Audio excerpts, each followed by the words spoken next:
السلام عليكم ورحمة الله وبركاته. عمرك فكرت مية البحر اللي بتغطي أكتر من 70% من سطح الأرض بتيجي منين؟ وإزاي رغم التبخر اللي بيحصل طول الوقت منسوبها ما بيقلش ولا بينشف؟ في الفيديو ده هنعرف سر دورة المية في كوكبنا والحقائق المذهلة ورا البحر اللي ما بيخلص.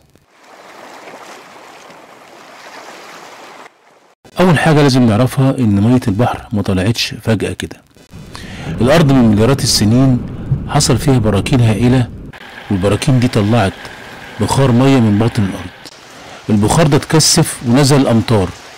الأمطار دي فضلت تنزل ملايين السنين لحد ما غرقت المنخفضات الكبيرة اللي بقت بعد كده البحار والمحيطات. ولحد النهاردة البحر بيتغذى من 4 مصادر رئيسية: الأمطار اللي بتنزل مباشرة على سطح البحر، والأنهار اللي بتجيب مية من المطر والثلوج الدايبة، والمياه الجوفية اللي بتتسرب من باطن الأرض، وذوبان الجليد من القطبين والجبال. طيب في سؤال بنسأله نفسنا دايما: هي مية البحر مالحة ليه؟ الإجابة: لأن الأنهار وهي ماشية من الجبال للأرض بتدوب أملاح من الصخور وتنقلها معاها، ولما المية توصل للبحر بيتبخر جزء منها، والأملاح بتفضل موجودة فتزيد الملوحة مع الوقت. رغم الشمس بتسحب كميات هائلة من المياه يوميا في شكل بخار، البحر مش بينشف. السر في ده في دورة المية اللي هي عبارة عن تبخر من مية البحر. البخار يطلع السما، يتكثف البخار ده ويتحول لسحاب، وبعد كده السحاب ده ينزل المطر أو ينزل تلج، يرجع تاني للأنهار والبحر.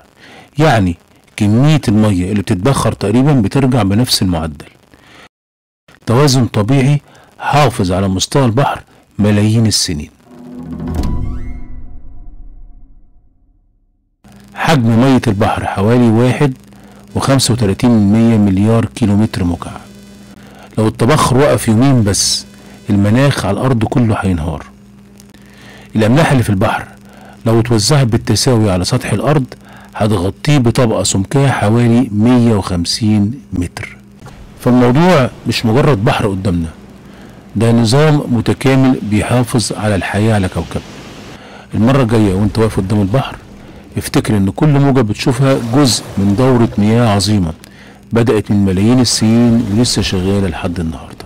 لو عجبك الفيديو ما تنساش تعمل لايك وتشترك في القناة، واكتب لنا في التعليقات ايه اكتر معلومة فاجأتك عن البحر. سلام عليكم.